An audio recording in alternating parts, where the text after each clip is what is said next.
This episode of New Jersey Living, the podcast, we have something special for sellers in this particular episode. We've dealt with a lot of market-related topics, investor-related topics, buyer-related topics. We've dove into community, coffee. We have some more food coming up pretty soon. I'm very excited about that. But I wanted to have something that was specific to sellers. What are some things that sellers need to be aware of, not only about the market, but the marketing of their property? So my guest today has some very, very creative and informative insights to share. So stick around for that if you want to hear some of these details, and we're about to dive into that now. Welcome to New Jersey Living, the podcast, where we explore all things New Jersey real estate. I'm your host, Corey Jones, a real estate agent with Coldwell Banker and team leader of the New Jersey Living Group. We're a team of experienced agents who specialize in residential sales in several counties ranging from Bergen County in northern New Jersey to Ocean County down the shore. On this podcast, we will talk to real estate experts, local business owners, community leaders, and town officials to get the inside scoop various towns in New Jersey. We'll discuss everything from the latest market trends to featured local attractions with dining, recreation, and entertainment. Whether you're a current resident, a prospective buyer, or just curious about New Jersey real estate, we have something for you. So sit back, relax, and join us for a conversation about all things New Jersey living. Welcome to New Jersey Living, the podcast. This is episode number 16.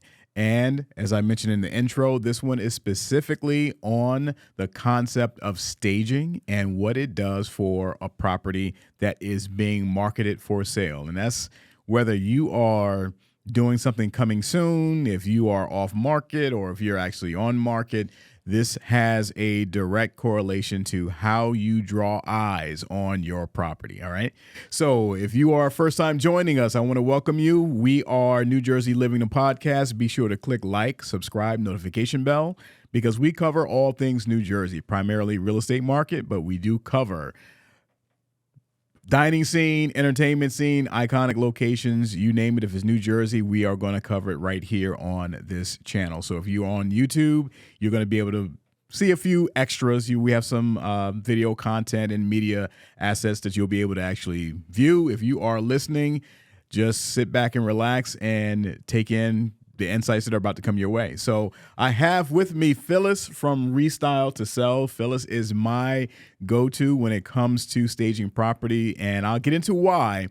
But first, I want to just let Phyllis jump in really quickly to share a little bit about her background and how she arrived at staging to the point where she is right now with Restyle to Sell.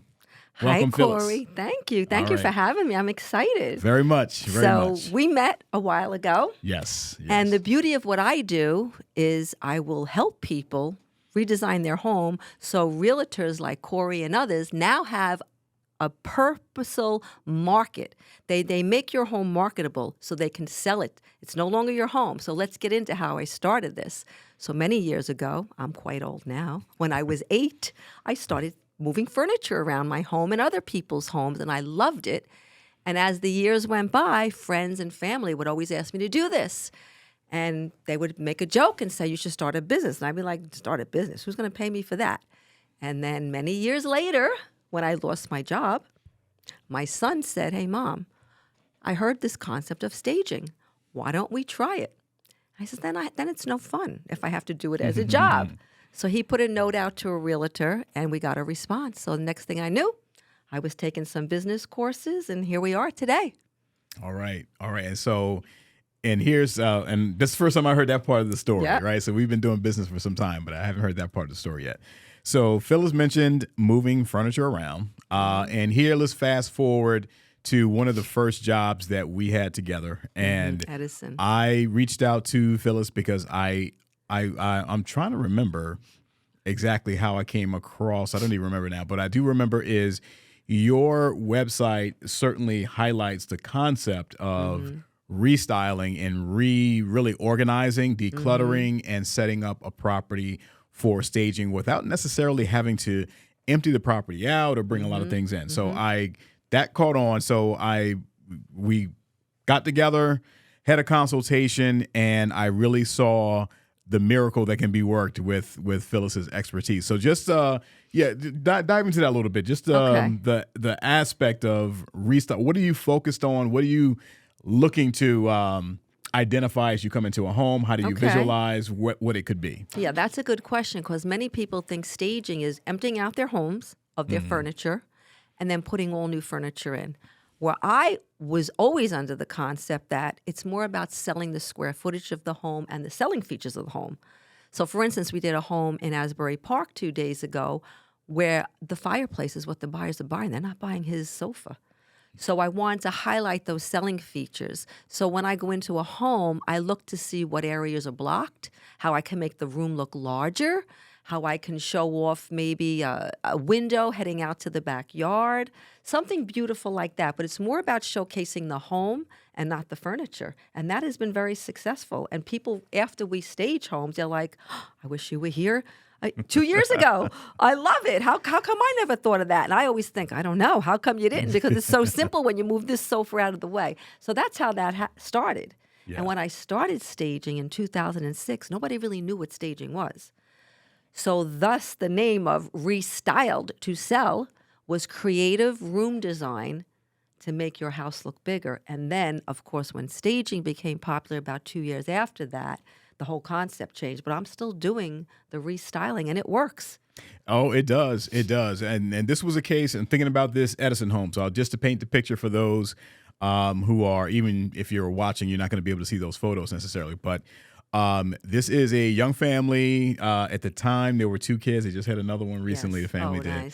Nice. So there are toys everywhere in the living room. The bedrooms are a modest size, not very, very large. So the moment I walked in and Phyllis came with me on a subsequent visit, I really wanted to see what she could do, because just literally the living room, which was relatively large, it was a playroom also for the kids. Mm-hmm. So there's just toys everywhere. And as Phyllis was saying, it was a matter of what is the feature, kind of identifying what is the feature aspect of a property. I think that's one of the key pieces, right? The size of the room. So I think in that particular home, they had certain areas blocked. I think when you walked in, to the left, we hid the toys. We opened up the room space. We showed off the large picture window, from what I believe. Yes, correct. Right? So things like that. We just did a larger home in Rumson where the furniture was all mismatched and the room was very long, like a bowling alley. Okay. We situated the sofas in such a way where the room became cozy. And she called me the other day after pick up the stuff, my accessories next week, and she said, my kids didn't even recognize the home, because now beautiful floors were showing. She says, I sit in there now by my fireplace and I enjoy it. So it's the selling features of the home. See, as a real estate paralegal, I was working as a real estate paralegal for 5 years. So I knew the day of the closing, that's when the buyers went in and saw the home empty. So I always envisioned, they have to see what they're getting, because I know many a times, even when I bought my home, I'm like, oh, wow, I didn't realize I had that or I had that. So I want to show those things to the buyers when they go to view the home. That's important. Yes, absolutely. That's a very good point. A couple of points that Phyllis did bring up earlier, what people want to see when they enter a home, they want to see size. Correct. They want to see, and you most effectively demonstrate size in spaces by having a cleared open floor and being able to see windows, right? So allowing that natural light in, and they can really appreciate the natural light and being able to see outside. So in this case, it was obviously, all right, we're not going to shut the family life down for 2 months, right? For we selling don't do a property. that, and we don't. So, so it's a good point to bring up, because those who may have younger children are thinking, well, how do I manage then if I'm going to have family life every day and all the toys just disappear up and it wasn't that at all. It was just a matter of how to effectively organize and store them in a way that it can be easily, cleaned up and prepared for a showing. But outside of that, the kids still can go and do what they normally do. And that was a big piece of this. We fast forward, and I remember the home we had in Plainfield, and that was a situation, no young kids, but it was just a matter of clutter and organizing, really. Was that the one with the desk and the office within the living room? Yes. So we rearranged the desk where it was almost towards the window, but visually out of the space. And we created a small living room with artwork. So when they walk in, they can see, okay, I probably won't put my desk there, but what a nice living room this is. Correct. Plus, we had to hide the rabbits and something else. There was another animal. Yeah, there was another. Yes. So that a was, I'm lizard or sorry. something. You know what? You're right. That was the Nellen one. Oh, but the Nellen with the one. rabbits. Okay. Yes. Yeah. Yes, but it was a matter of how do we? This is a situation where it was almost like a mini zoo, right? Yes. So you have rabbits, you have dogs, you have lizard, you have like these tanks. So how do you best situate everything that it can make sense, but also be aesthetically appealing to a buyer that came in, and that property went 100 over ask, right? So it was like, wow, yeah. So, but backing up a little bit, there was a property that we did have in Plainfield. This one, it was just a matter of how do we organize furniture? How do we clear floor space? And here's the piece I want you to speak to, because Phyllis always asks this question when she comes in, and this is routine.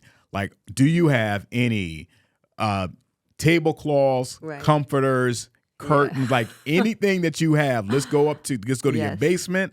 Let's go to your attic. Let's pull out anything that you have stored away, and what she does from there is just quite miraculous. So just give me an idea of what you're looking for. It's funny. I always say that so many sellers have hidden treasures in their homes. Yes, and they always tell me, and I'm doing this 18 years. It never fails. They say, I don't have anything. I'm like, I promise you do. And I will search every closet, every basement, and I'll be like, what about that? What about that? What about that? Oh, that old thing, I was throwing it out. And so I find that to be so exciting. And they things that they think they may not have used, I may use in a different way. And then they're like, wow, I love that. So to me, that's fun. But in the very beginning, and the realtors were so funny. I would just walk in and just start opening cabinets and closets, and they knew what I was doing, but the sellers would get a little freaked out. But now I'm like, do you mind if I go in? Or I'll warn them ahead of time. And it's the same thing. I don't have anything. There was one time we did an Indian family. They said they had nothing, and truly they didn't. But we found pashminas. Okay. And we hung them as artwork on the walls. Oh, nice. And I'm telling you, it was beautiful. Yeah, so because there's those always are, something. the color and the patterns, absolutely. Beautiful. Absolutely. So there's always something. It is. It has never failed, because I've not been in one staging scenario with Phyllis where they did not find something. I know. It always amazes me. I'm like, wow. Because I'm like, I don't know. Am I going to find it this time? And I'm like, we did it. Yes. It's a blessing. So the way, and just to give, for those, whether you're a realtor who is open to having another staging resource, which I absolutely would highly endorse, Phyllis, or if you're a seller and you want to understand what does this look like, how does the process work. So and this is my model, I cover Phyllis's consultation fee to come in to do the initial consultation. So that doesn't cost the seller anything. She comes in, she gives ideas, she goes through, just like she said, what do you have right now? And she gives recommendation, and she'll leave a list of items that she's recommending. If the seller wants to move forward, Phyllis comes back with her team to do the actual setup and the organization, right? And that varies based on, of course, size of home, how much furniture has to be moved around. It is the scale of the scope of the work, obviously. So, so we've had quite a few of these projects to do, and I'm going to flash up right now. These aren't my listings right here. So if you're on YouTube, you're going to see a few before and after of Phyllis's work.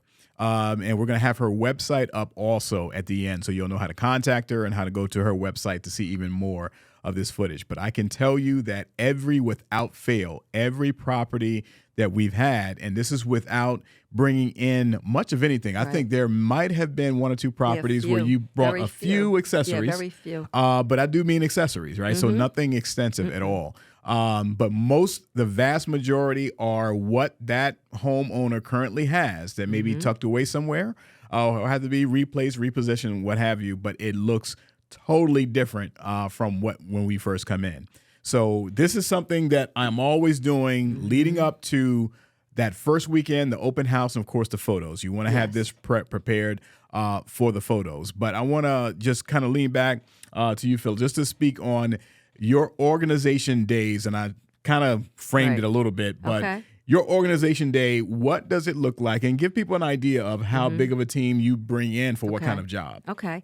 Well, usually it depends on, that's what's good about the consultation, is that I look to see what I need, how many guys I may need to help move furniture. So it usually ranges from 2 to 4 people.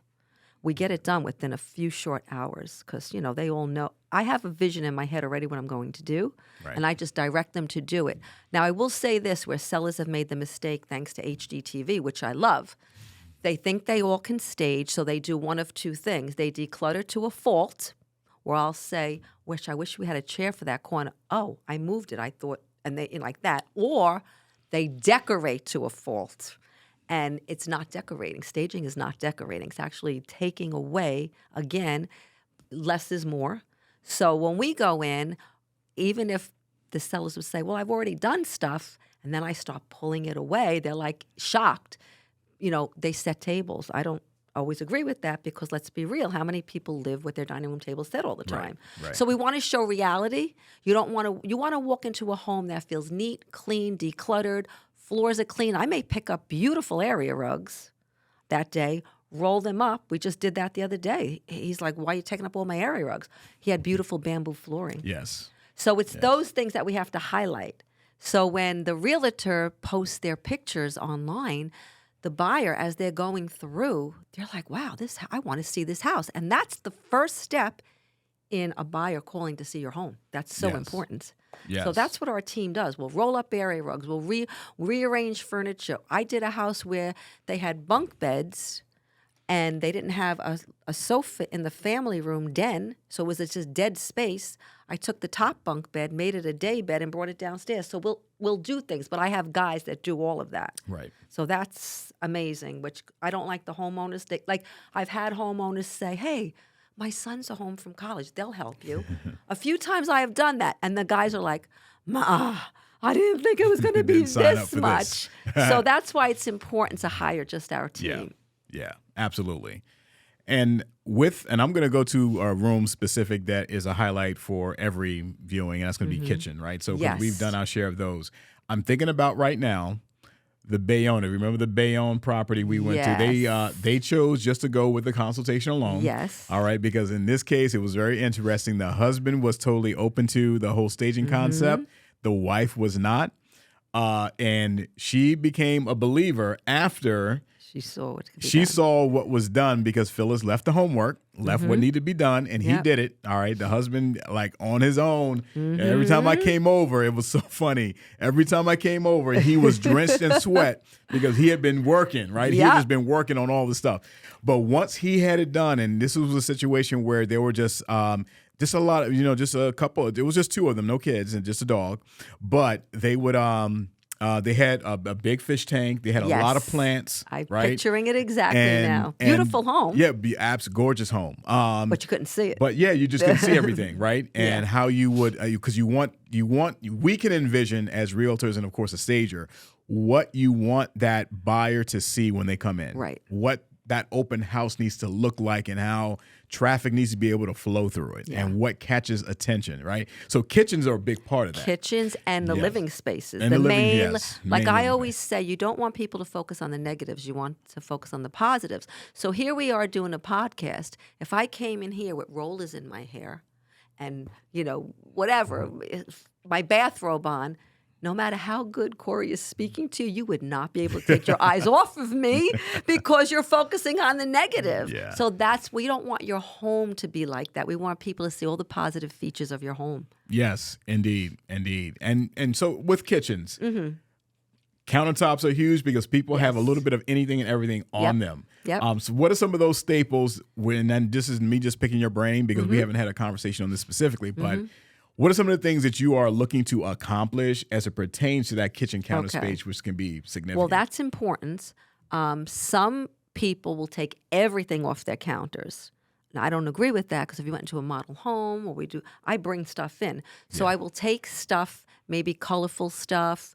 I'll say, hey, you got a nice basket there? You have any green apples? We'll put that on. Something that looks serene, but we'll remove microwaves. And, you may move them for the photos and for showings. You can certainly live with it, but for showings and the photos, you want that off. Your pots and pans that are hanging over the stove, your toaster oven. I do leave coffee pots because everybody loves their coffee bars. Yes. We remove knives. Yeah. All the time. Yeah. So things like that will remove, your paper towel holders, your dish rack. We want to make it look very serene because, again, if you have granite countertops, you don't want to clutter it. You want buyers to see the condition. Yes.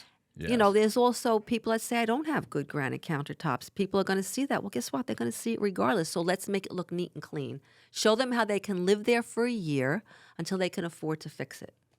The other thing that often comes up, which is a minute detail but very significant, are accent colors, right? Very So important. this is something that I've seen you do a lot in terms of being in a kitchen. Does someone have if they have a red kettle, Right. stands out, right? Yep. If they have something else, the container that's orange, if they have something that's green, like there's like a color blending that just schematically works. And I Yes. think that's something that's important too, based on what I've seen. Yeah, you know, it's a little crazy because sometimes I do pick an accent color. I'll always look for something that they have in the house. Yeah. And I'll glean from that. And it's almost coincidental that it's almost like when you walk to the front door, if they have a red door, for some reason when you go in, it's like all these red accents. So what happens when you put an accent color in a room, it draws the buyer to each room. It just draws their eye around like, oh, I want to see what's in that room. So it's just crazy how it works, but it does make sense, and it is creating a flow with that. Yeah. So that's what we always look for, and that's why I love looking in cabinets. I mean, I find beautiful dishes, beautiful stuff. Yes, absolutely. And basements are another area that can be a mixed bag because some of them are finished, some are not finished. I'll start with the unfinished. Okay. Unfinished, because you and I haven't worked a ton on unfinished. There was that Right. one Plainfield property that had the half bath and laundry down there, and that was just more organization. Right, yes, cleaning up. But what I can say, and this is, again, another tidbit for sellers, if basements are unfinished, the important thing, two things. One is decluttering in terms of being able to see the floor. Correct. All right. Having shelving, preferably, where things are on shelf, and lighting is super, super critical. There's nothing worse than having a dark looking basement, even if it's a dry one, but having it being dark. And it's not much to have somebody install lighting because the basements, if it's unfinished, it's not like they have to cut through sheetrock or anything like that, right? So everything is already exposed. But just adding lighting goes a long, long way. And it does remember, we did a large Plainfield home right? I'm thinking of it. It was a very classic Victorian kind of home. Yes, that was gorgeous. And that's what, it was gorgeous. And that was a situation where, again, basement was unfinished.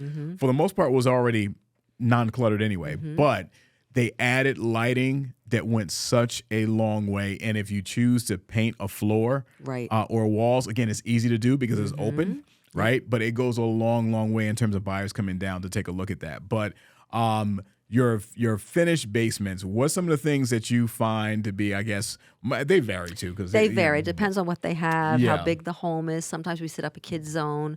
Sometimes there's offices, or if they have a pool table. So it all depends on what they have. But I'm just something, you brought up a point about painting basement floors. I don't go with the classic gray. I never did. I Okay. think that looks dreary. Okay. I always pick a lighter color like a Jefferson house, if you want to look that up, by Glidden. It's like a beigey, and then I might do white on the walls because make it look nice. Before my basement was finished, I had it sponge painted. I mean, you can do a basement floor. I've also seen people that have exposed beams, they will spray paint the ceiling black, and it looks amazing. Yeah. And it's those things that make it look so interesting. I mean, kids today do YouTube videos. Like, and they want their little space to do that. Right. So you got to think of creative and what's going to attract like a buyer. Oh, well, my kid can come down here and play. That's what attracted me when I bought my home. I had a nice basement, not finished, but clean, open, that my kids could have parties in. And these are low cost kind of fixes, right? Big low so cost when kind you're of talking about fixes. painting a floor, painting walls, even having an electrician come in to install lighting, right? Yes. So very, very low cost, but the return on it is significant. Yeah. All right. So these are like some of the basics that every seller that I encounter, we're going to have this conversation on staging. And I know a lot of them hear staging and they see these big dollar figures, right? So, and I've encountered that. I mean, I've staged a property. It probably was one of my early staging jobs where in Jersey City, and this was a 1-bedroom condo downtown. And I want to say the price tag landed. Now, this was a vacant property, 1 bed, 1 bath. and it was a $2,600 stage. Right? That's about right. So, That's yeah, about right. so We run about it's $3,500 for basic thing. Yeah. Because we do the vacant homes. Right. And it is. But Right. those are the homes that make a difference. Yes. I mean, yes. if they're vacant and people can't envision how to put their furniture, then yeah, it's worth the investment In to this do case, it. it was absolutely because in Jersey City, floor plans vary, Yeah. square footage varies, but you really need to be able to see how functionally does it work with a couch and with a Absolutely. bed, and But but these price tags are far above when we're talking about restyling. Correct. All right, so. That's why when I have these conversations with sellers initially and we talk staging, they see dollar figures initially. They think true. somebody come in to replace their things It's and true. getting the pod to Yep, put all their yep. stuff out. And it's like, no, it's not that at all.